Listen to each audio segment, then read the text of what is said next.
I sat cross-legged on the old futon in the basement room I'd called home for the last 17 years, the walls still covered in faded glow-in-the-dark stars and curling band posters.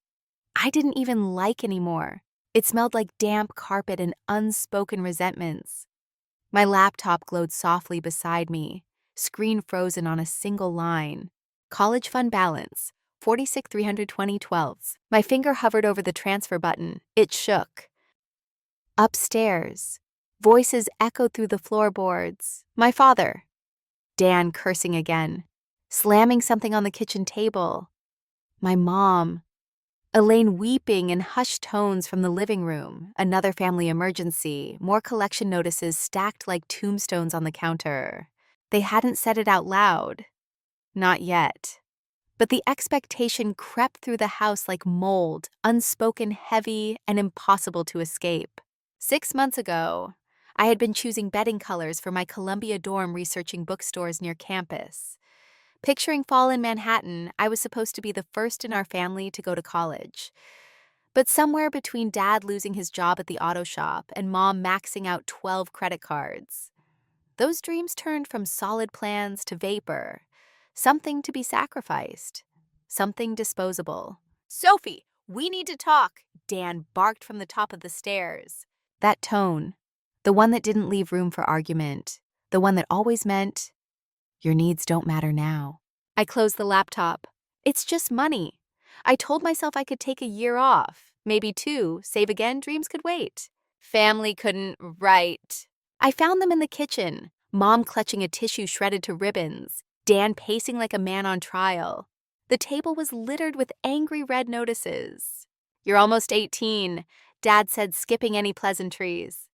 "You live under our roof, it's time you contribute." Mom nodded, voice thick. "We didn't want to ask, sweetie, but it's bad, really bad." I swallowed the rising scream in my throat and nodded. "I'll help," I whispered. "I'll figure something out." I didn't mention the fund. Not yet. Maybe part of me still hoped they'd stop me, that they'd remember what it was for, that they'd care. They didn't. No one asked where the money would come from. No one cared how I looked like I was swallowing glass, just to nod along. That night, while they chuckled at reruns they'd watched 100 times, I sat alone in the dark and transferred every cent from my college fund into their joint account. 46,320 that erased in less than 5 minutes. Afterward, I sat on the floor, legs numb, hands still on the keyboard. I felt like I'd amputated a limb and handed it over without anesthetic. But what hurt the most wasn't just the money. It was the envelope still buried under my mattress, my Columbia acceptance letter. Partial scholarship, I had turned it down. Told myself family comes first, that I'd reapply later, that sacrifices like this meant something. But some windows don't open twice, and I had shut mine for people who didn't even ask me to stay. Still, I whispered the same old lie to myself, family first always. But for the first time, I felt the weight of the blade they just handed me, and realized it was meant for me all along. The next morning, I walked into the kitchen to the sound of a ceramic mug slamming hard against the wood. Coffee sloshed over the rim, dripping down like blood from a fresh wound. "That's it," Dan barked, staring at his phone. 46 grand. That's barely a dent in what we owe. I froze in the doorway, my breath catching like I'd stepped on something sharp. "That was my college fund," I said quietly. My voice was so small, it barely made it past the refrigerator, but it still landed like a brick. Dan's eyes flicked up, narrowed into cold blades. "Then you should have done better. Gotten scholarships, thought about this family before chasing some city fantasy." The slap never came, but it didn't need to. His words hit harder than anything physical ever could. I stepped back, blinking stunned that he could reduce everything I had worked for, everything I had given, to nothing in a single breath.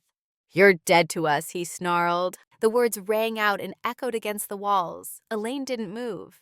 She just stood there, her arms wrapped around herself, staring at the pile of bills like they were some unsolvable riddle she could disappear into. I turned and left. No jacket, no money, no destination, just raw adrenaline and heartbreak to carry me forward.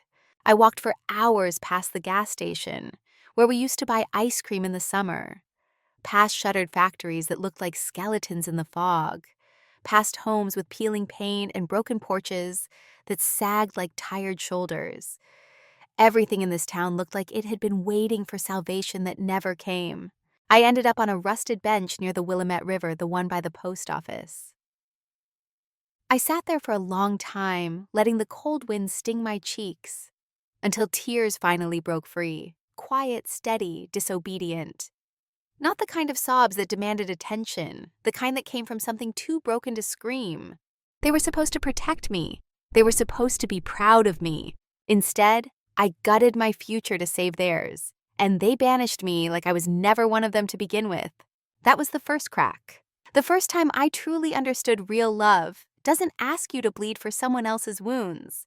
And that pedestal I had spent a lifetime building for my parents, it started crumbling right there on that bench.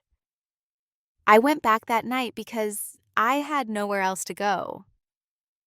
And because I was still stupid enough to hope maybe it was just the stress talking. The days that followed blurred into a strange kind of survival. I woke up each morning to the sound of Dan barking orders like we were soldiers. In some debt war he kept losing. Elaine moved through the house like a ghost, clutching her coffee like it was a life vest. I kept my head down, working any job I could land, waiting tables at a greasy diner off Hawthorne, delivering groceries, sweeping out storage units in the industrial district. The money was pitiful, but I needed it. Not for them, for me. Because the fun was gone and the problems still there. Louder now, more desperate. One night I came home late after a double shift. My back ached. My shoes were soaked from a leaking mop bucket. As I trudged up the porch steps, I heard the landline shrill from inside like a siren. A few seconds later, I heard Elaine's voice. "I told you we're working on it," she snapped. Then her tone dropped, tight, trembling. "No, you can't call here again, please." My feet froze. My palms went cold. The realization slid down my spine like ice. Collectors. When the call ended, I pushed open the door. She was standing in the middle of the living room, shoulders hunched like she'd aged 10 years in a minute. Her eyes met mine just for a flicker, and then darted away like I was something shameful. She slipped the phone into her cardigan pocket and fled to the kitchen without a word. They hadn't told me everything. Not how deep the hole really was. Not what kind of monsters were knocking at the door. I dropped my bag and followed her. "Was that about the bills?" I asked, trying to keep my voice even. Elaine scrubbed at an already spotless counter. "It's nothing for you to worry about, honey," she said too quickly. "Go rest. You've been working so hard." I wanted to scream, to shake her and say, "I'm not a child anymore. You don't get to protect me by lying," but I just stood there, swallowing the weight like I always had. The air felt thicker by the day, like guilt had a scent and it was soaking into everything I touched. A week later, I answered the next call myself. "Sophie Carter," I said, wiping sweat from my temple as I stepped out from the diner's back door. A flatboard voice crackled through the line. "This is Allied Collections. We're calling about an outstanding balance associated with your residence on Filbert Street." I froze. "I'm not responsible for those debts," I stammered. "Maybe not legally," he replied, "but you're listed as a secondary contact." My stomach flipped. Secondary contact. I didn't know it yet, but that was only the second crack. The next one would come with my brother's name on it. And it wouldn't be about what they owed. It would be about what they stole.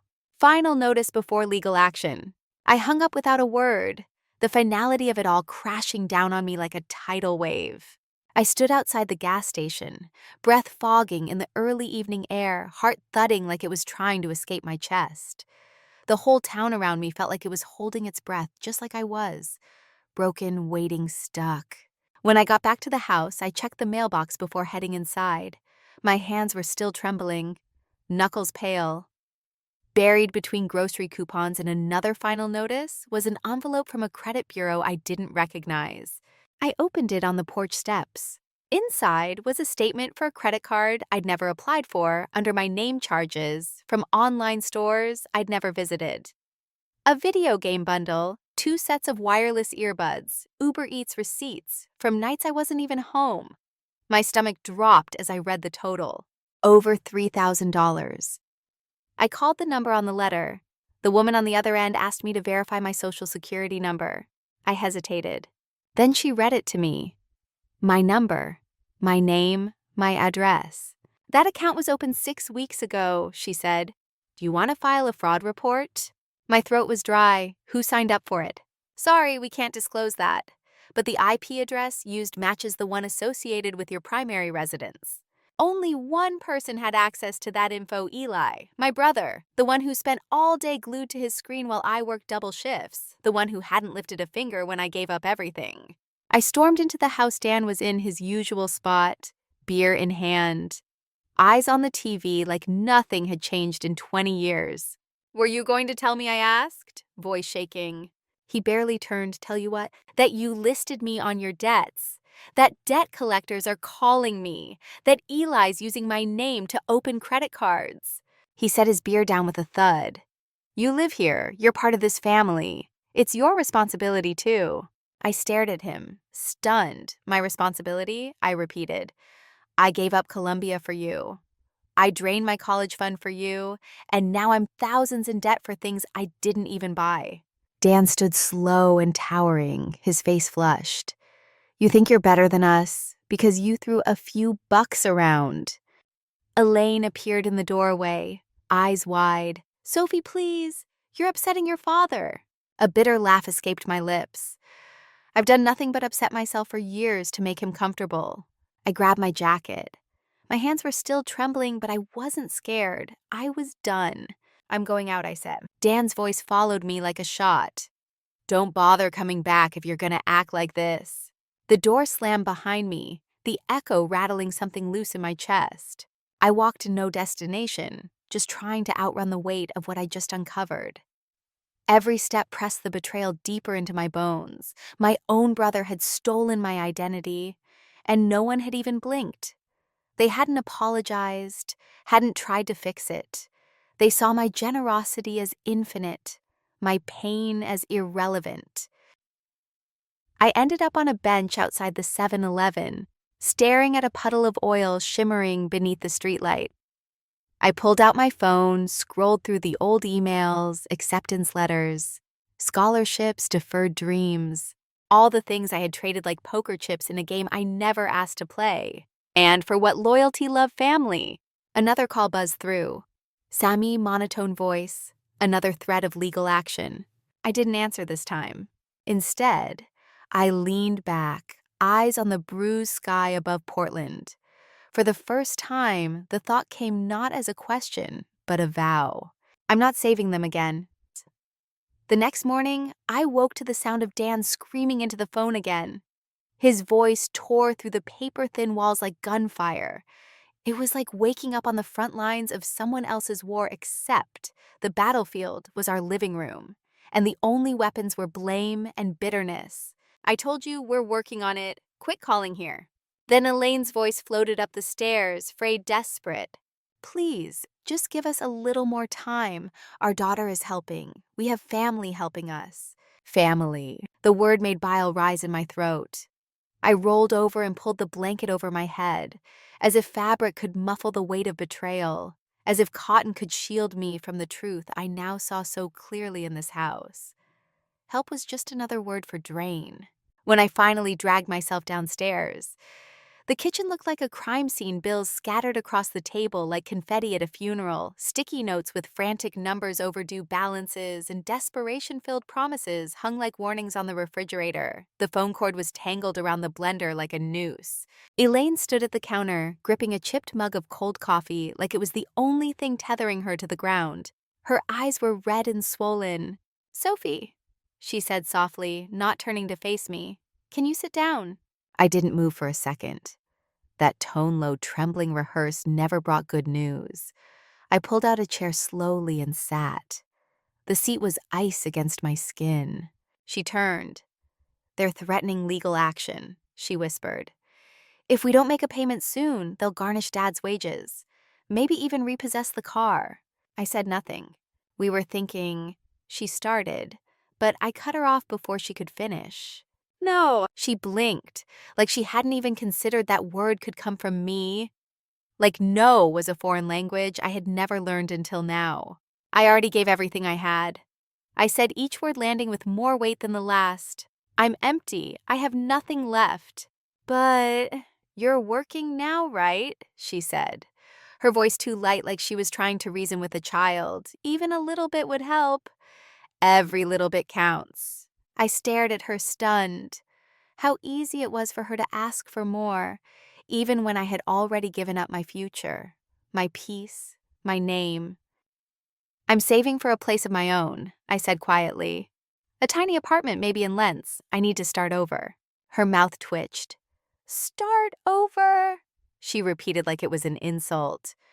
We're your family. Sophie, you don't just turn your back on your family. I stood up so fast the chair screeched across the linoleum. You turned your back on me, I snapped, when you drained my future and never once said thank you. The words split the room in half. She opened her mouth to speak, but the phone rang again, slicing the silence like a blade. She snatched it up without so much as a glance my way. Hello, her voice was breathless, anxious. A pause. No, we can't pay right now, she said, her tone cracking. But my daughter, she's helping, she's responsible, she'll fix this. I stood there frozen, watching her feed my name to strangers, like I was a currency to be traded. Like I wasn't standing 10 feet away, already broken from the last time they spent me. When she finally hung up, she turned to me, her face worn but expectant. You'll help, right? I didn't answer. I just walked out the front door. The sun was setting over Portland, casting long shadows over the broken sidewalk, like the world itself was unraveling. I opened my banking app on my phone. 326 sized. But then, that's what I had left, just enough for 2 months' rent if I found a place cheap enough and worked every hour I could steal from the diner and bookstore. 2 months of survival, 2 months of space from them. The next day, Elaine cornered me as I tried to leave for work. Her hands were ringing again. That nervous tick she thought looked fragile, but I now saw for what it was, manipulation. I don't understand why the collectors keep calling, she said. Didn't you already use your college fund to help? Why isn't it enough? I stared at her, my jaw tight. And then it clicked. They didn't understand. Not really. They hadn't used the money to settle accounts. They'd thrown it into a pit, made minimum payments, paid off credit card interest, ordered takeout while bills stacked up again, no plan, no accountability. They thought I was endless. Maybe I said slowly, because no matter how much I give, it's never enough to fix a system that's already broken. She blinked clearly, not following. Sophie. No, I interrupted, my voice firm. You want to know why the collectors keep calling? Because throwing money at a sinking ship doesn't make it float. It just delays the sinking. Her face collapsed. I could see her struggling to find a comeback to twist it into another guilt trip. But I raised my hand. I'm not your Band-Aid, I said. I'm not alone. You never plan to repay. I'm not the rescue plan you reach for every time you ruin something. She sat down hard, as if her legs could no longer hold the weight of everything I refused to carry. You're my daughter, she whispered. I nodded. And you were supposed to protect me, not sell me. That was the moment something shattered between us. A wall I hadn't even known still stood. And I didn't feel triumphant. I just felt clean. I turned and walked away again. But this time the guilt didn't follow me, because it had never been mine to carry. And deep in my chest, something was preparing to rise. Not rage, not pity, just clarity. The silence after that confrontation stretched across days, taut, and humming like a rubber band on the verge of snapping. At first, it almost felt like peace. No passive-aggressive sighs from Dan, no whispered guilt traps from Elaine, no debt collectors breathing through the phone like ghosts. But silence has a way of amplifying what festers underneath. It doesn't heal. It hides. One evening, I sat hunched over the rickety kitchen table, tapping through job applications on my beat-up laptop. The only light came from the flickering bulb overhead and the dying hope in my chest. The door creaked open. Dan walked in, reeking of Marlboros and disappointment. He didn't even glance at me. Just tossed a stack of envelopes onto the counter, some unopened others already sliced open and bleeding bad news. More notices, he muttered, as if it were somehow my fault the world owed him and never paid up. I kept typing the sound of the keys, the only thing keeping me from screaming. Dan popped open a beer, dropped into the chair across from me, and stared. That slow, simmering stare he used when he was looking for a fight. "You could help more, you know," he said. I closed the laptop calmly and looked up. "I'm already working 2 jobs." He scoffed. "You're living under our roof, eating our food. That ain't free." I blinked. For a moment, I wasn't sure if I'd misheard the roof I helped save. The food bought with the scraps of my dignity. "I'm not your debt collector," I said, voice tight. "And I'm not your retirement plan." Dan slammed the beer down so hard foam spilled across the table. "You ungrateful brat," he snapped, "after everything we've done for you." A bitter laugh cut through the air before I could stop it. "Everything you've done for me," I echoed. "Like using me as your financial plan. Like draining my college fund so Eli could sit on his ass and order takeout on credit cards, opened in my name." His face turned a shade of red I'd only seen once before the day he got fired from the auto shop and punched a hole through the wall. "Get out if you don't like it," he roared. "You think you're better than us? Go ahead, leave." Elaine appeared in the doorway, panic in her eyes. "Dan, stop." But I was already on my feet. My heart thundered in my chest, but my voice came out like steel. "Fine," I said, grabbing my jacket. "I will." I pushed past them, slammed the door behind me, and didn't look back. That night I slept on a friend's couch. It smelled like old pizza and burnt incense. The cushion sagged, the ceiling leaked. But it was mine to choose, mine to suffer in, and somehow that made all the difference. The next morning, my phone was lit up with messages. "Elaine, please come back. We can work this out, Dan. If you're not back by tonight, don't bother Eli of all people. Real classy. Abandoning your family when we need you most. Selfish much." I didn't reply. I didn't even flinch. Later that afternoon, I sat in the corner booth of a rundown cafe off Division Street. The coffee was lukewarm, the Wi-Fi spotty, and the fluorescent light above me buzzed like it had something to say but no words to say it. My phone rang. "Mom." I let it vibrate until I couldn't pretend not to care. Then I answered. "Sophie," she breathed. Her voice was raw. She'd been crying. "We're in trouble," she said. "Real trouble." I didn't speak. "They're going to garnish your dad's wages. Eli's talking about moving out. We can't keep up with everything. It's all falling apart." Still, I stayed silent. The war she was trying to drag me back into wasn't mine anymore. "You're still our daughter," she added, voice breaking. "You still owe us." I closed my eyes, pressing my fingers against my temple, like I could rub the guilt out of my skull. "I don't owe you my future," I said. "I don't owe you my peace. I already gave you everything I had." "But we're family," she whispered. I opened my eyes. My heart ached, but it was a clean ache, a necessary one. "Family lifts each other up," I said. "It doesn't hollow you out and call it loyalty." There was a pause, a long one. "What are we supposed to do?" she asked, her voice so small it barely registered. I looked out the window at the passing traffic, at the people going about their lives, unaware of the battlefield playing out on the other end of my phone. "I don't know," I answered truthfully, "but I do know this. I'm done fixing what I didn't break." And I hung up. That evening, something shifted inside me. Not loud, not sudden, but unmistakable. I had chosen myself and no one else. For a while, the world was quiet. No calls, no texts, no tantrums. I let myself hope, but hope is a dangerous thing. And just when I thought they might finally understand, my phone buzzed again. This time, not a call. A message. From Mom. "Please come by. We need to talk. It's important." Those 2 words stared back at me from the screen like bait.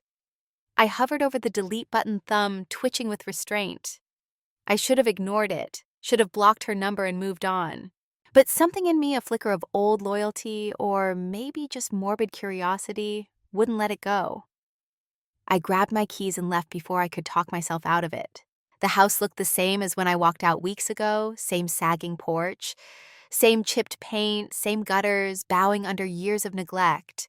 But now it felt even smaller, like the weight of everything they'd buried in it had pulled the foundation down with them. I knocked once out of old habit, then pushed the door open.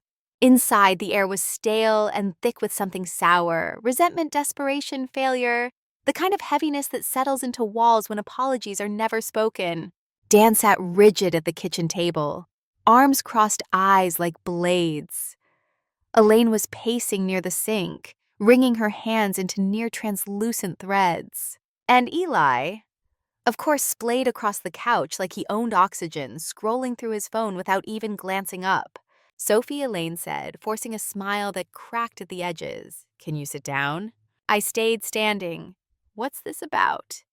My voice was sharp. "Flat done." Dan leaned forward, elbows hitting the table like a gavel. "We need your help," he said, "as family." It sounded rehearsed, like a line from a bad play, hollow dead on arrival. "We've been thinking," Elaine chimed in quickly. "You're young. You've got your whole life ahead of you. You could maybe take out a small loan, just until we catch up." I laughed. I didn't mean to. It just burst out of me like a release valve snapping loose. "You want me to go into debt now?" I said, incredulous. "After you had already emptied my savings. After Eli stole my name for credit cards and you all said nothing." That got his attention. Eli looked up, rolled his eyes like I was being dramatic. "It's not that big a deal," he muttered. "People take out loans all the time. It's called being an adult." I turned to him slowly, my jaw locked, the storm behind my ribs begging to break free. "Being an adult means earning your own way," I said. "Not leeching off your sister while you play video games and pretend you're entitled to her future." Eli shrugged. Unbothered, Dan slammed his palm on the table, making everyone jump. "We're your family," he barked. "You owe us loyalty." I stepped forward, heart pounding, like it was trying to break free from my chest. "No," I said, voice rising but steady. "You don't get to demand loyalty after you've broken trust. You don't get to call this family when all you ever did was take." Elaine's eyes filled with tears. "We're desperate." I cut her off with a breath. "You were desperate months ago when I gave you everything, when I handed you my college fund, my Columbia acceptance, my last thread of hope, and you burned it for cable bills and takeout." The room fell quiet, heavy, dense. "You didn't want a solution," I continued, my voice trembling with rage. "You wanted a crutch. You wanted a sacrificial daughter who'd bleed on command." I pulled out my phone and opened the screenshot I had saved from the foreclosure website. The notice, the confirmation, the end. "This," I said, holding up the screen, "is yours, not mine." Elaine gasped, covering her mouth. Dan paled. Eli finally set his phone down. "You can't just walk away," Dan muttered, voice hollow. "You can't just abandon us." I gave a cold smile. "You abandoned me first, when you decided my future was less important than your comfort, when you watched me drown and asked if I could swim harder." I slipped the phone back in my pocket. My hands didn't shake this time. "I won't take out a loan, I won't send another dollar, and I'm not coming back." Elaine stumbled toward me like she might reach out, like she might suddenly remember how to be a mother. But I stepped away. "I'm not doing this to hurt you," I said softly. "I'm doing it because if I don't, there'll be nothing left of me to save." Silence swallowed the room. The old clock on the wall ticked, like it was counting the seconds to their consequences. Dan slumped back in his chair. Elaine wiped her face with trembling hands. Eli mumbled something under his breath and stared back at his screen. I turned toward the door. My chest ached, but for the first time it wasn't from shame. At the threshold, I paused and looked back one last time. "You always said actions have consequences," I said quietly. "It's time you lived with yours." Then I stepped outside and let the door close behind me. The air was cool, clean, laced with the scent of pine and late spring.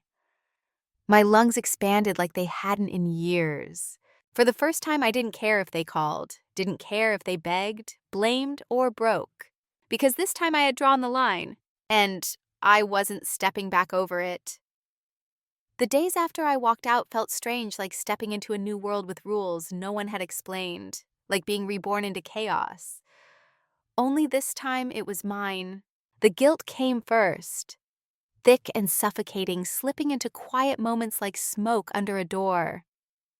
Every time my phone buzzed with an unknown number, my stomach twisted with dread. I didn't answer. I couldn't, not yet. I wasn't strong enough to hear the next accusation, the next plea disguised as control. Instead, I focused on surviving. I crashed on my friend Marissa's couch for a few weeks, working extra shifts, saving every dollar, like my life depended on it, because in a way it did. One night after a grueling Friday at the diner, I stayed late to help close. My feet ached. My hands smelled like bleach and burnt coffee, and I was just about to leave when Nina, the older waitress who usually worked mornings, slid into the booth across from me. She had kind eyes and fingers that trembled just slightly when she stirred her tea. "You look like someone who's carrying more than tips tonight," she said gently. I don't know why I told her. Maybe it was the exhaustion. Maybe it was the fact that she didn't look at me like I was broken. When I finished recounting everything, my drained college fund, Eli stealing my identity, Dan screaming that I was dead to him, she didn't say, "I'm sorry." She didn't say, "You're young, you'll recover." She said, "That's financial abuse." I blinked at her. "I used to be a family lawyer," she added, folding her hands. "What they did, taking your funds, signing you up for debt, tying your name to their collectors. It's not just wrong, it's illegal." My heart pounded. "So you're saying I could sue them?" "You could," she said. "You could press charges. You'd be well within your rights." I sat in silence, staring at my calloused hands. I didn't know what hurt more, that she was right, or that a part of me wanted to. Eventually, I scraped together enough to afford a tiny studio on the edge of town. It wasn't glamorous. Cracked linoleum floors, a heater that moaned at night, and a window that jammed every time it rained. But it was mine. No screaming, no manipulation. No one is expecting me to bleed on command. The first night I slept there, wrapped in thrifted blankets and surrounded by secondhand furniture, I cried. Not from sadness, relief. Pure, unfiltered relief. There were no 3 a.m. knocks on my door. No sudden emergencies, just silence. Real beautiful silence. I started rebuilding myself, one shift, one class, one breath at a time. I enrolled in community college using every grant and scholarship I could dig up. It wasn't Columbia, but it was mine. Mornings at the diner, afternoons at the bookstore, evenings studying until my eyes burned. I was exhausted in a way I had never felt before, but for the first time that exhaustion belonged to me. It was the kind of tired that built something, not the kind that hollowed you out. Still, there were nights when the guilt crept in like fog. Whisper and G, I had failed them, that I had been cruel, that I had walked away when they were drowning. Sometimes I almost believed it. But then I remembered the kitchen table covered in bills soaked with my future. Dan's voice hard and cold, telling me I was dead to them. Elaine's eyes were dry when I needed her to cry wet, only when she needed something. Family isn't supposed to weaponize love. Family isn't supposed to love you only as long as you're useful. I wasn't heartless. I wasn't cruel. I had just finally chosen myself after a lifetime of being second place in my own story. Weeks passed. Then one afternoon, as I sorted through junk mail in my tiny kitchen, I found an envelope without a return address. No handwriting, I recognized. I opened it cautiously, hands steady for once. Inside was a single sheet of paper, no note. No plea, just bold printed words. Notice of foreclosure filed, occupants evicted. They had lost the house, the very place I drained my future to try and save. The place they assumed I would keep saving forever. I sat down on the floor, letter in hand, and let the emotions come. Grief, rage, sadness, but also something quieter, stronger, peace. They had made their choices. And for once, I wasn't the one paying the price. I folded the notice and tucked it away, not out of spite, not to gloat, but as a reminder. A reminder that walking away isn't always weakness. Sometimes it's the bravest thing you'll ever do. Now, each morning, I wake to the light spilling through a window. They don't control. I brew my coffee slowly, breathe deeply. Not because life is perfect, but because every breath is mine. Not borrowed, not owed. Mine! And that I've learned is worth more than any house, any fund, any fragile lie pretending to be love. In the end, Sophie doesn't just walk away from the wreckage her family created. She walks towards something far more powerful, her own life, A life no longer defined by guilt, by sacrifice, or by being everyone else's safety net. She may have lost a house, but she found a home within herself. And maybe that's the real victory. Because choosing yourself after a lifetime of being used isn't selfish. It's survival. It's a strength. If you've ever been made to feel guilty for putting your needs first, or if you've ever been told family means sacrifice, I hope Sophie's story reminded you of this. You are not a bank. You are not a Band-Aid, and you are not broken. You are worthy of peace, of freedom, of starting over. What would you do if your own family crossed that final line? Would you forgive, or would you walk away? Tell me your thoughts in the comments. I read every single one. Comment 9 if you're on your own journey of reclaiming your life. And don't forget to like this video if it moved you, and subscribe for more stories that honor the strength it takes to choose yourself, even when it hurts. Thank you for being here.